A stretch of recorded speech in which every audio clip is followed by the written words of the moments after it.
também. Então, o assunto de hoje é sobre cardiopatia isquêmica, tá? A gente vai tentar conversar um pouquinho sobre essa doença, que é... Eu vou fazer um negócio.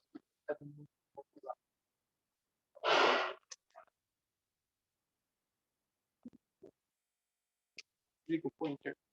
Oi?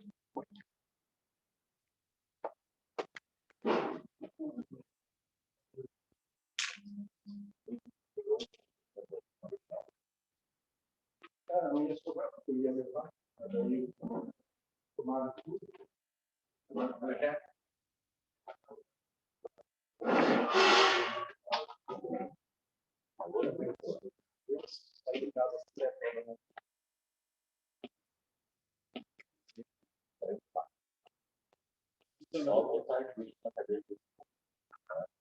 problema.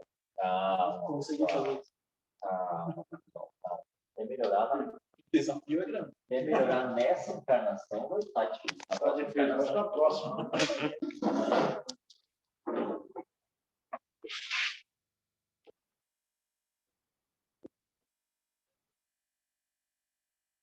O Natan está fazendo muito glúteo? Está fazendo muito glúteo?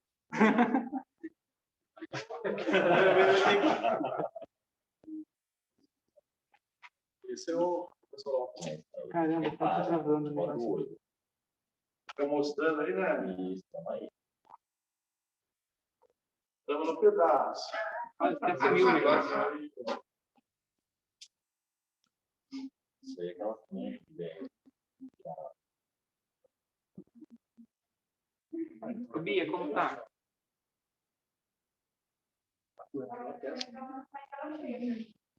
Aí, tela cheia? Não frisar mais. É cardiopatia isquêmica, né? Assunto de extrema relevância pela epidemiologia da doença e por estar praticamente no nosso dia a dia, né? Para quem atua em APS, UPA, hospital, pré-hospitalar, né? Então, alguns aspectos chaves. Então, existem diversos diagnósticos diferenciais em relação à dor torácica, né? No contexto da APS. A avaliação da dor torácica deve levar em conta a probabilidade pré-teste, né, e dados encontrados na anamnese. Aí na anamnese também, para nos auxiliar, e o exame físico para nos auxiliar em relação a diagnósticos diferenciais. Os exames complementares, né, na literatura, claro, né, que na prática isso muda um pouquinho, mas na literatura eles devem ser evitados em paciente com baixa probabilidade de angina. E o tratamento da... Acho que eu posso tirar a máscara? O tratamento da angina, uma vez diagnosticado, o diagnóstico é clínico, nós devemos já iniciar o tratamento. Então, para contextualizar, um caso clínico semelhante ao pré-teste. Então, seu Francisco, 54 anos, vem à consulta queixando-se de dor no peito há 4 meses. A dor ocorre quando ele sobe 2 lances de escada, ou quando carrega muito peso no serviço, trabalha em construção civil. A dor é do tipo aperto retroesternal, que dura cerca de 10 minutos e melhora quando ele cessa o esforço. Refere que a dor não melhorou com AINES, paciente que tem dor musculoesquelética com frequência, fazia uso com frequência de anti-inflamatório, mas não houve alívio. Acha que pode ser do coração. Ele é tabagista, um maço dia, há 26 anos, e pertence em uso de enalapril 2 vezes ao dia. Ao exame clínico não há anormalidades e sem história mórbida familiar. Então, um pouquinho dos tópicos. A introdução, a definição, os fatores de riscos e complicações, a dor torácica no contexto da APS, diagnósticos diferenciais, a classificação da dor torácica, as ferramentas que podem nos auxiliar na predição, avaliação de risco, estratificação, exames complementares, tratamento, o acompanhamento que é recomendado a esses pacientes, quando referenciar, prognóstico, possíveis erros relatados na literatura e as questões que são do pré e pós-teste. Então, em relação à cardiopatia isquêmica, a importância é que é a principal causa de mortalidade no mundo. Dados nossos, né, do DataSUS, gira em torno de 30% de mortalidade.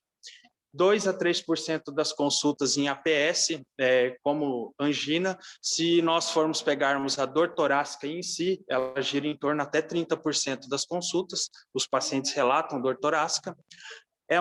A manifestação clínica da cardiopatia isquêmica é a angina pectoris. E qual é o nosso papel enquanto atenção primária em relação a esses pacientes? Então, tentar avaliar a probabilidade, né, da etiologia cardíaca desses pacientes, a investigação diagnóstica apropriada, continuar, iniciar ou otimizar o tratamento, controle dos fatores de risco e coordenar o cuidado. Referenciar esse paciente ao cardiologista, né, quando se julgar necessário e com os critérios, ou em caso agudo, evento agudo, uma angina instável, um IAM, né, uma suspeita de IAM, referenciá-los à emergência. Então, qual é a definição mais aceita em relação à cardiopatia isquêmica, conforme a literatura? Então, ocorre um desbalanço, né, uma incapacidade de se fornecer sangue de modo adequado ao miocárdio. E tem vários termos intercambiáveis, sendo o mais aceito a DAC, a doença arterial coronariana, mas também apenas doença coronariana ou cardiopatia isquêmica. Quais são, então, os fatores de risco relacionados à cardiopatia isquêmica? Aqui, em destaque, a aterosclerose, que é a principal causa de cardiopatia isquêmica. Nós sabemos lá, os acadêmicos aí, quando a gente estuda anatomia patológica, que desde 10 anos a gente vai desenvolvendo estrias gordurosas, e conforme os fatores genéticos ou ambientais, a gente vai tendo uma maior predisposição a desenvolver a doença arterial coronariana. Então, idade avançada, é relatado, isso é um estudo americano, que até 12%, né, das mulheres entre 65 e 84 anos têm angina e 14% nos homens de mesma faixa etária. O tabagismo também surge como uma das principais causas de cardiopatia isquêmica, fatores de risco. A obesidade, a hipertensão, diabetes, o sedentarismo, a dislipidemia, o estresse mental e depressão, tanto quanto fator de risco, como uma possível consequência também de uma cardiopatia isquêmica, então pré e pós. E aí, histórico genético, né? Então, familiares de primeiro grau masculinos abaixo de 55 anos ou femininos abaixo de 65 anos. Quais são as complicações, então, da cardiopatia isquêmica? Principalmente a cardiomiopatia isquêmica, o infarto agudo do miocárdio e a morte súbita. Então, quando a gente fala de dor torácica, o que a gente quer aqui, principalmente contextualizar em relação à atenção primária, ao ambulatório, na atenção primária, isso aqui são dados da atenção primária dos Estados Unidos, da Europa, as principais causas de dor torácica são causas musculoesqueléticas e gastrointestinais. Diferente do que ocorre na emergência, em que a grande maioria de causa de dor torácica na emergência é mesmo um evento agudo isquêmico. Em relação aos diagnósticos diferenciais, isso muda também quando a gente está na emergência, no plantão, quanto quando nós estamos atendendo na atenção primária. Na emergência, a gente acaba internalizando aquela questão do eletrocardiograma, do raio-x, que a gente tem que descartar na emergência um quadro agudo, um quadro de morte, que esse paciente possa morrer. Então, aí entra tanto a questão das síndromes coronarianas, o tamponamento cardíaco, pneumotórax, hemotórax, mediastinites, né? Diferente do que vai ocorrer em relação à atenção primária nesse paciente ambulatorial. Então, como principal causa de dor torácica, nós vamos ter distúrbios musculoesqueléticos, distúrbios gastrointestinais, doença do refluxo, que é muito comum. Então, a gente tem que pensar na dor torácica, a gente avaliar a probabilidade conforme o local que a gente está atendendo. É claro que a cardiopatia também ocorre, a isquêmica também vem nos consultórios de forma ambulatorial, e a gente vai conversar um pouquinho mais sobre como a gente pode ter uma probabilidade de que essa causa lá na atenção primária ou no ambulatório tem uma probabilidade maior de ser uma cardiopatia isquêmica. Então, voltando ao caso clínico aqui, ressaltando alguns detalhes da história. Então, ele tem uma dor tipo aperto retroesternal, né, que ocorre quando ele sobe 2 lances de escada ou quando ele carrega muito peso. Melhora quando cessa o esforço. Essa dor, ela dura em média 10 minutos, né? Ele acha que pode ser do coração e os fatores de risco, né? Tabagismo e hipertensão. Então, em relação à classificação, probabilidade, em relação à anamnese e exame físico. A anamnese, nós vamos, então, ter o histórico, né? Classificar essa dor torácica, avaliar os fatores de risco e a história mórbida familiar, né? Se ele tem algum risco em parentes de primeiro grau, masculino abaixo de 55, femininos abaixo de 65. Em relação ao exame físico da cardiopatia isquêmica, no paciente estável, ele não vai nos trazer muitas informações. Às vezes, se a gente já acompanha esse paciente, ele pode apresentar o sopro novo, estertoração bibasal, B3, mas isso, se a gente já acompanha o paciente, se a gente já tem uma ausculta prévia desse paciente de conhecimento, que nem sempre é o que ocorre, né? Então, a gente vai estimar essa probabilidade em baixa, intermediária ou alta. Hoje, nós já tem mais antigo, mas tem no celular, né? A gente pode baixar também scores de classificação de risco. A própria Sociedade Brasileira de Cardiologia, ela tem um aplicativo para a gente fazer estimativa do risco cardiovascular desse paciente. O ASCVD também do Colégio Americano de Cardiologia também tem uma ferramenta, e o Telesaúde do Rio Grande do Sul também tem aplicativo de forma gratuita com o score de Framingham, que a gente também pode utilizar como ferramenta nesses pacientes. E fazer a classificação da dor torácica. A classificação, ela é antiga e tem origem na Sociedade Canadense de Cardiologia. Então, como que a gente classifica em relação à dor torácica de provável origem cardíaca ou não? Então, uma angina atípica classifica-se, então, como um desconforto ou uma dor retroesternal que é desencadeada pelo exercício e aliviada com o repouso. Aqui ocorre a questão do uso do nitrato. Habitualmente, ela é aliviada também com a utilização do nitrato. Mas tem alguns artigos que colocam que, por um possível efeito placebo, alguns pacientes também têm repouso, alívio com nitrato. Mas ela está aqui na classificação clássica, né? Isso, então, se ele tiver os 3, ele tem uma angina típica. Caso o paciente tenha 2 desses, desconforto ou dor retroesternal, desencadeado pelo exercício, ou aliviada com repouso ou nitrato, classifica-se como uma angina atípica. E caso o paciente não tenha nenhum ou apenas um desses critérios, classifica como uma dor torácica não anginosa.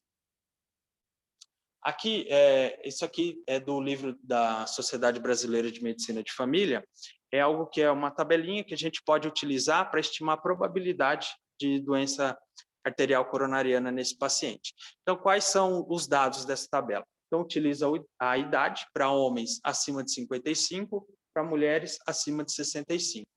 Doença coronariana, né, ou AVC prévio conhecido, dor não reprodutível pela palpação, dor que piora o esforço, e quando o paciente acha que essa dor ela tem uma origem cardiológica.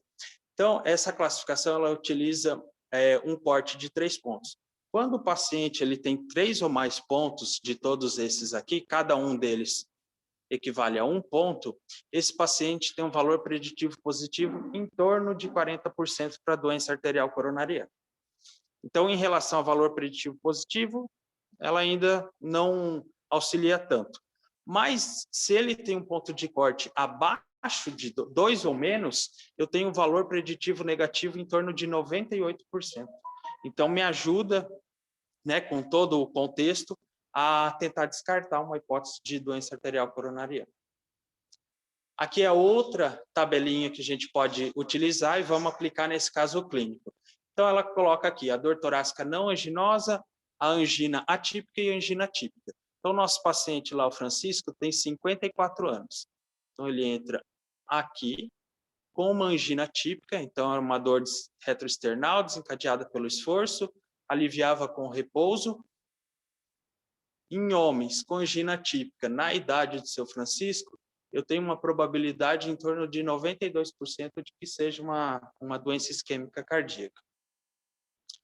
Aqui tem uma classificação da Sociedade Canadense em relação à angina. A gente utiliza isso também no acompanhamento do paciente ou para fazer outro diagnóstico. Um paciente que tem um desconforto torácico muito recente, menos de 2 meses, que já inicia numa classe 3 ou 4, para uma angina instável, né? Que daí esse vai ter a gente vai ter que fazer o diagnóstico diferencial de um IAM, né? Com supra ou sem supra. Então, essa classificação, ela coloca aqui, numa classe 1, o paciente não tem a dor aos esforços habituais. Para exemplificar, seria como nós, eu acho, os atletas de final de semana, talvez, né, que jogam futebolzinho, o cara está lá numa atividade extenuante, 2 horas de futebol, e ele tem um desconforto retroesternal, dura menos de 10 minutos, quando ele cessa o esforço, essa dor é aliviada, né? A classe 2, quando o paciente, um esforço um pouco mais vigoroso, quando ele sobe 2 lances de escada, quando tem um estresse físico, emocional. A classe 3, já em atividades habituais, eles colocam aqui, como, por exemplo, andar um quarteirão no plano. E a classe 4, quando o paciente tem uma incapacidade de realizar as atividades habituais. Então, esse paciente é o paciente que vai lavar a louça, por exemplo, e ele tem uma angina. Quando a mulher manda, né? Então, assim, em relação aos exames complementares. Então, eu destaquei em todos os slides a questão que o diagnóstico ele é predominantemente clínico, porque entre os aspectos chaves e a questão do erro, relatado na literatura, né, que muitas vezes a gente espera ter algum exame para a gente iniciar o tratamento. Mas se eu tenho essa suspeita, eu posso e devo iniciar o tratamento para angina. Então, laboratoriais vão nos auxiliar tanto nos fatores de risco, então se esse paciente é diabético, a dislipidemia, para depois eu ter as metas de tratamento para esse paciente.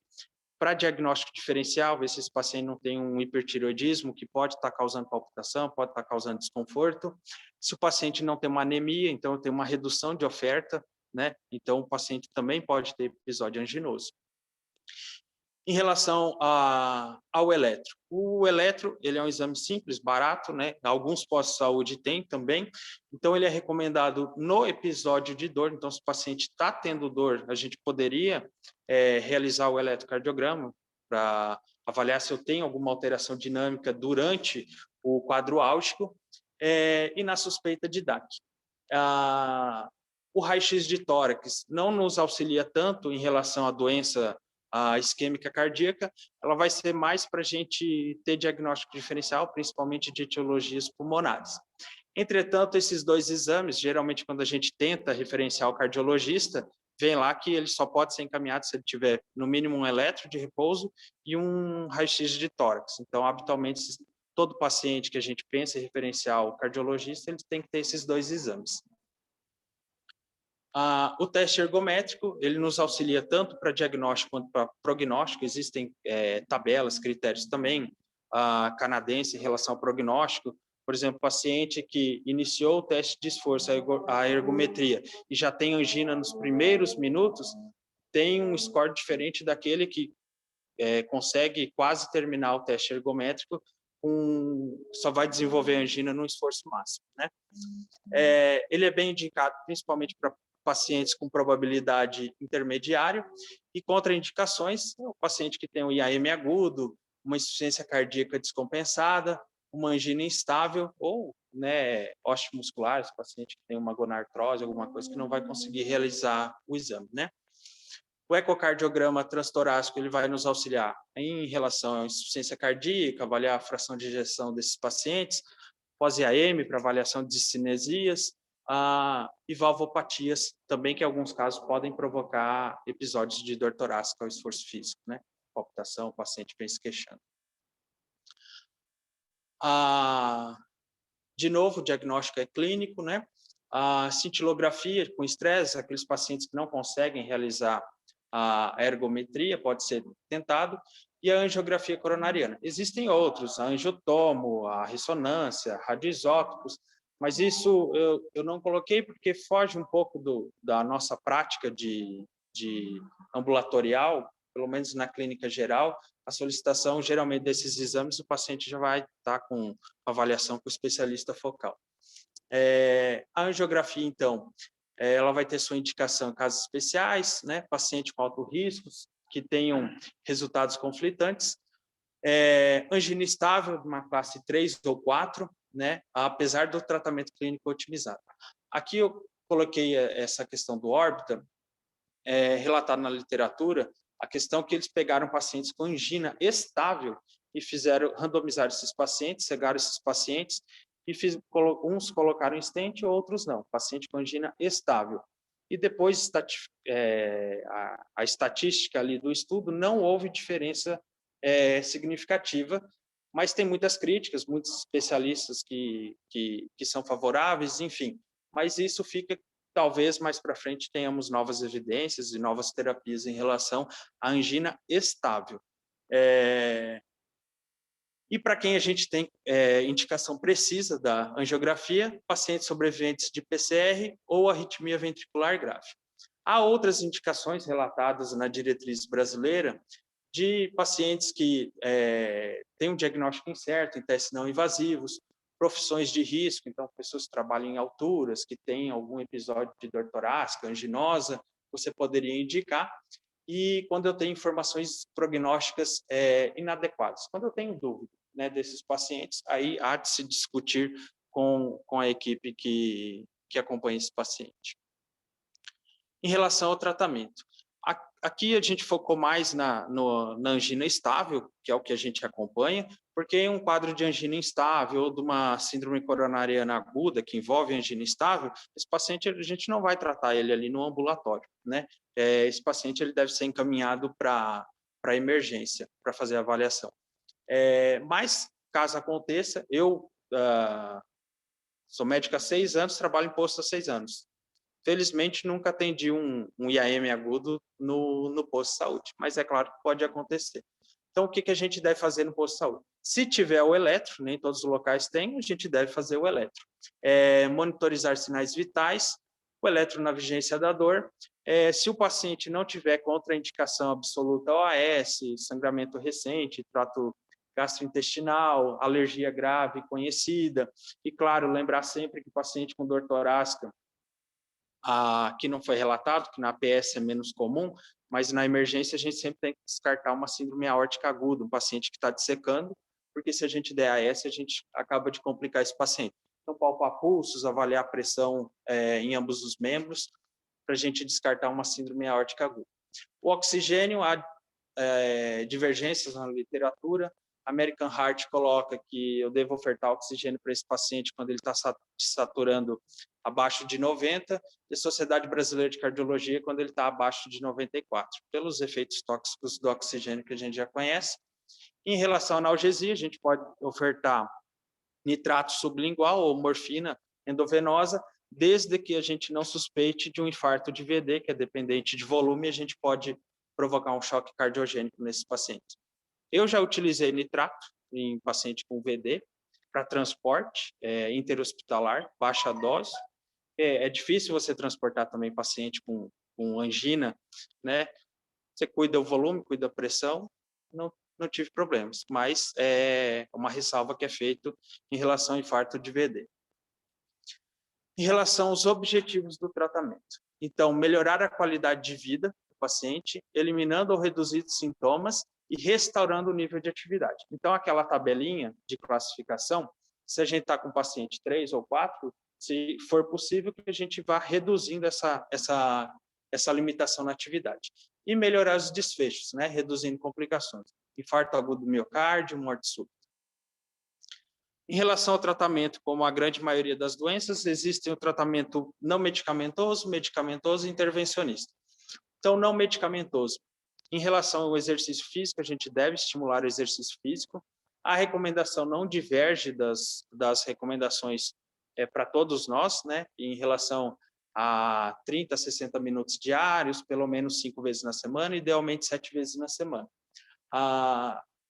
Orientar esse paciente, se possível, a aumentar as atividades cotidianas. Então, assim, é relatado ali a jardinagem, ir a pé ao trabalho, diminuir a utilização de elevador, então utilizar as escadas.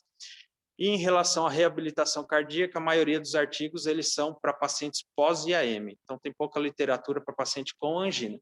Mas há benefício no pós-IAM, provavelmente há benefício para pacientes com angina. Em relação à dieta, redução de gorduras, incremento de ômega 3, fibras, pela questão da saciedade, o paciente come menos também, diminui ganho de peso. Controle do MC, da circunferência abdominal, abandono do tabagismo. A literatura cita que o paciente abandonando, cessando o tabagismo, ele tem redução de 1/3 da mortalidade.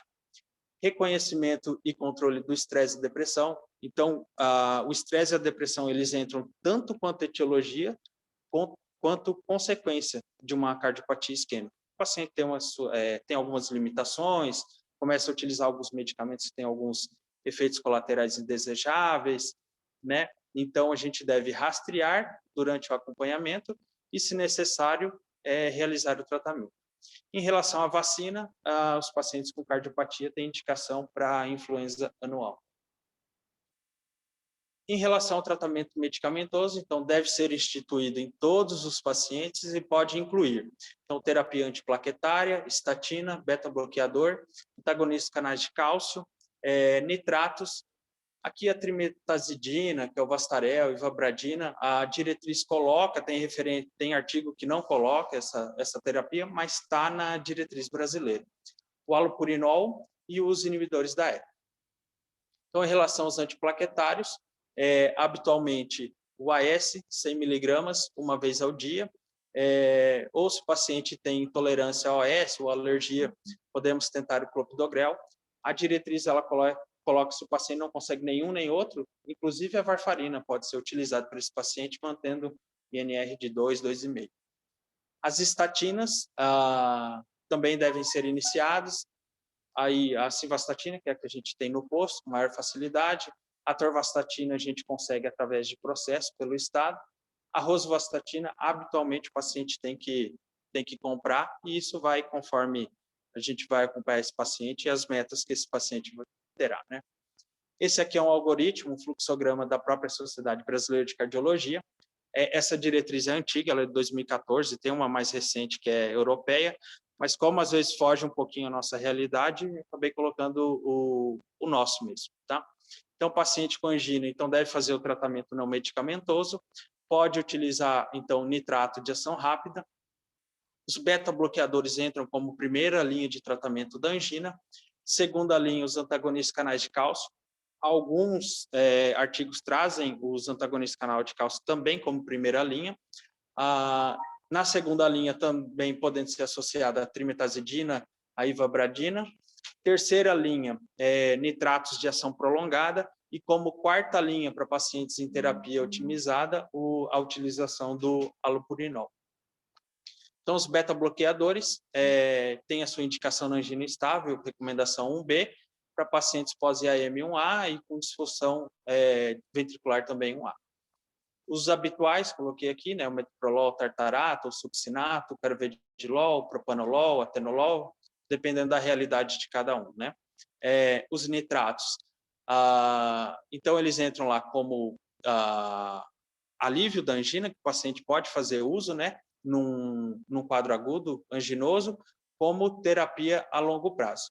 A única ressalva que ocorre é em relação ao efeito de tolerância dos nitratos. Então, a literatura coloca que o paciente tem que ter pelo menos aí 10 a 12 horas de intervalo entre as doses. Habitualmente, à noite, o paciente não utiliza para não precisar mais doses para ter o mesmo efeito, né?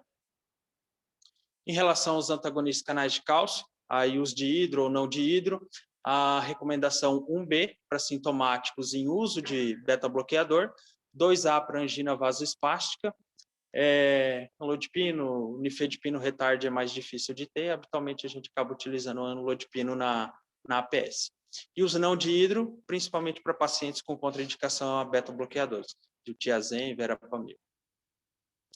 A trimetazidina entra como uma recomendação 2B, para angina estável, e 2A para pacientes com fração de ejeção reduzida ou com frequência cardíaca acima de 70 com terapia otimizada. é o Vastarel. Eu não sei se tem outro, eu só achei esse Vastarel como comercial, não sei se tem outro. Porque, geralmente o Vastarel a gente vê, é difícil ver o nome genérico, né?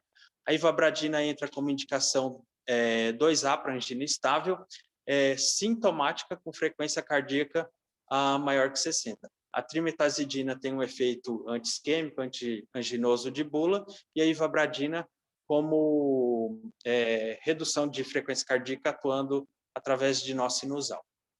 Para pacientes, então, que têm a terapia otimizada e persistem com angina, a gente poderia associar o alopurinol na dose de 300 miligramas 2 vezes ao dia, 600 miligramas ao dia, com indicação 2B, a recomendação 2B na angina estável, sintomática com terapia máxima tolerada.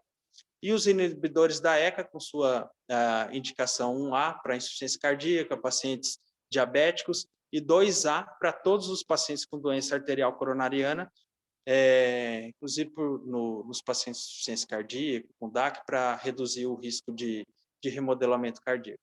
Os habituais, captopril e enalapril, que a gente tem na atenção básica mesmo.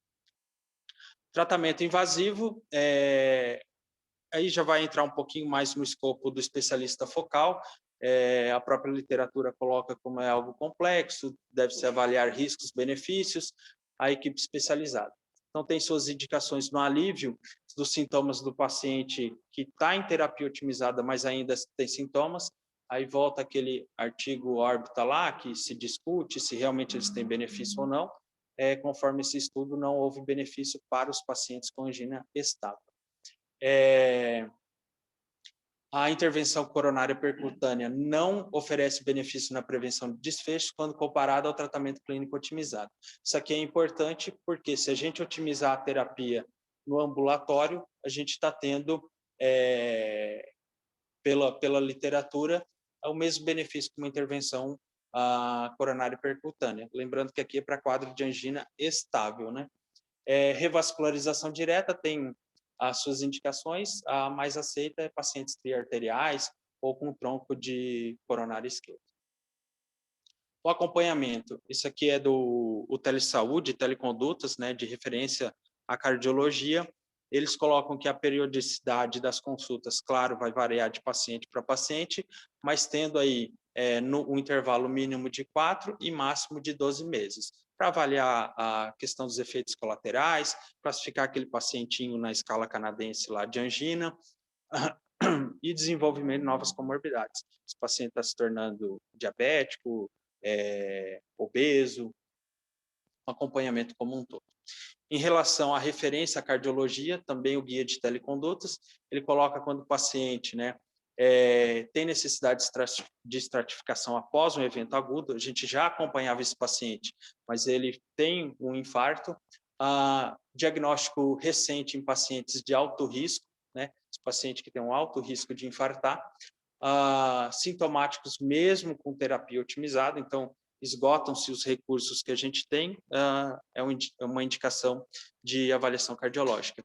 E na impossibilidade de investigação com exames não invasivos. Então, tem local que tem exame, tem local que não tem, isso vai de acordo com a realidade em cada região do Brasil.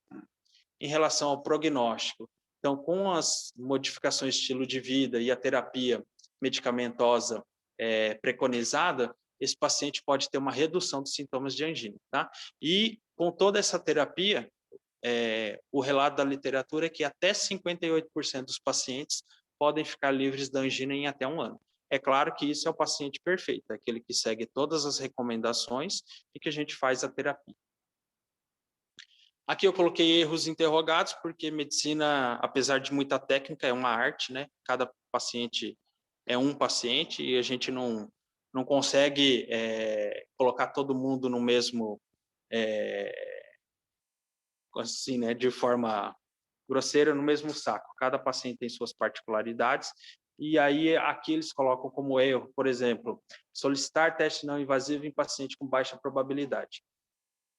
Isso é difícil, a gente sabe, principalmente hoje os pacientes eles têm muita crença em relação aos exames. Então, é aquele paciente que ele tem, por exemplo, o Francisco, se ele viesse com uma dor musculoesquelética, mas ele acha que é do coração, mesmo se a estratificação dele fosse baixa, dificilmente você conseguiria convencê-lo de que aquela dor não é cardíaca, enquanto ele não vê um eletro de repouso sem alterações. Então, cada caso é um caso, e a própria literatura, até a Sociedade de Medicina de Família, coloca que, às vezes, né, é permitido você solicitar um exame sem um critério científico, porque tem uma relação de confiança, para a gente conquistar a confiança do paciente, né?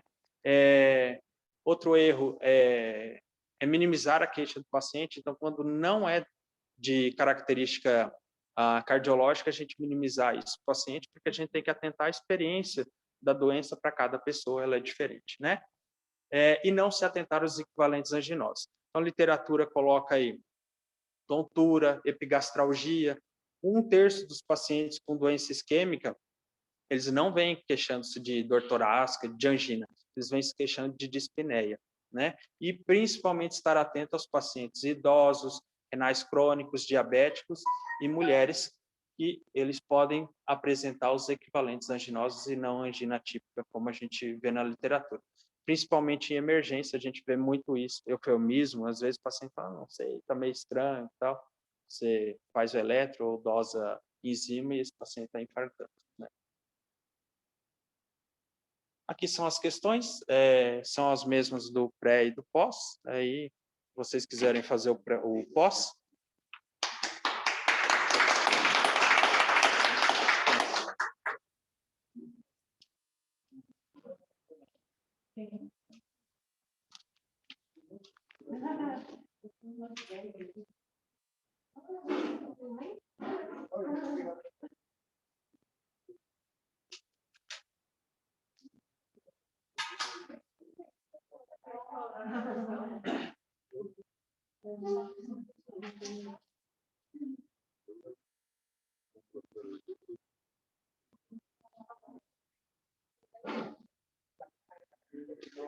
Quadro de angina estável. B, não é possível firmar um diagnóstico sem exame complementar. C, Francisco apresenta um quadro de angina instável. D, a probabilidade pré-teste para doença, para DAC, no caso de Francisco, é baixa. Então, nosso paciente, dor retroesternal, quando faz esforço, até 10 minutos, alivia com repouso, nós estamos diante de um quadro de angina estável. 2, a principal causa de dor torácica na atenção primária à saúde é aquilo que a gente discutiu, né? A atenção primária americana, a europeia, e aqui também não é diferente, é músculo-esquelética, gastrointestinal, mas a primeira é músculo-esquelética. Aí é a C. 3, de acordo com as informações do caso, é correto: A, referenciar diretamente ao cardiologista. B, solicitar raio-x de tórax. C, fazer tratamento empírico para dor muscular. D, iniciar o tratamento clínico para angina. Então, se o nosso diagnóstico é angina, a gente inicia o tratamento para angina. Como está relatado ali, você suspeitou, uma alta probabilidade, iniciar o tratamento clínico. Então, seria a D. Em geral, qual a primeira escolha de tratamento sintomático em caso de angina? Então, a primeira escolha são os beta-bloqueadores, é a C, tá? Uma das coisas que eu vi, assim, revisando a literatura, que há muita crítica que se dá nitrato de ação curta e não se dá o beta-bloqueador. Então, a primeira opção é o beta-bloqueador. 5, com o objetivo de prevenir eventos cardiovasculares em pacientes com angina estável, é adequado. Orientar cessação do tabagismo, então reduzem até 1/3 a mortalidade, né? Oferecer estatina e ácido e AS, né? Conforme a literatura, é adequado. Tratar fatores de risco, como hipertensão arterial, diabetes, entre outros, também. Então, a alternativa correta é a D. Todas as alternativas estão corretas. Aqui tem as referências e... Deixa eu ver a próxima aula.